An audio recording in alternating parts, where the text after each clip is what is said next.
وقت لوگ کہیں گے کہ مسلمان جس قبلے پر پہلے سے چلے آتے تھے اب اس سے کیوں منہ پھیر بیٹھے؟ تم کہہ دو کہ مشرق اور مغرب سب اللہ ہی کا ہے،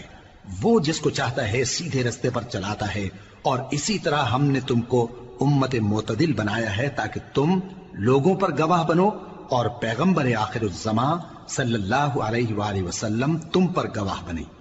اور جس قبلے پر تم پہلے تھے اس کو ہم نے اس لیے مقرر کیا تھا کہ معلوم کریں کہ کون ہمارے پیغمبر کا تابع رہتا ہے اور کون الٹے پاؤں پھر جاتا ہے۔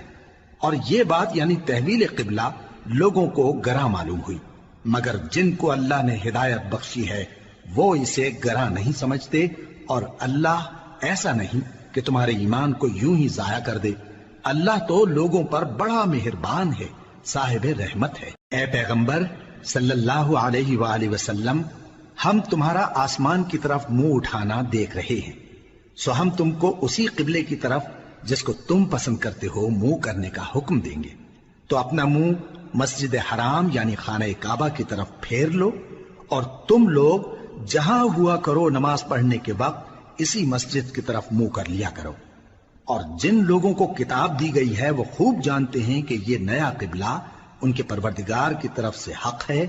اور جو کام یہ لوگ کرتے ہیں اللہ ان سے بے خبر نہیں۔ اور اگر تم ان اہل کتاب کے پاس تمام نشانیاں بھی لے کر آؤ تو بھی یہ تمہارے قبلے کی پیروی نہ کریں،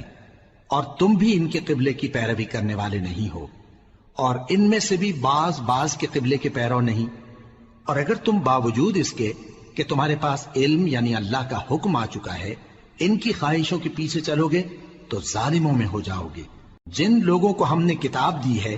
وہ ان پیغمبر آخر الزمان صلی اللہ علیہ وآلہ وسلم کو اس طرح پہچانتے ہیں جس طرح اپنے بیٹوں کو پہچانا کرتے ہیں، مگر ایک فریق ان میں سے سچی بات کو جان بوجھ کر چھپا رہا ہے۔ اے پیغمبر صلی اللہ علیہ وآلہ وسلم، یہ نیا قبلہ تمہارے پروردگار کی طرف سے حق ہے، تو تم ہرگز شک کرنے والوں میں نہ ہونا، اور ہر ایک شخص کے لیے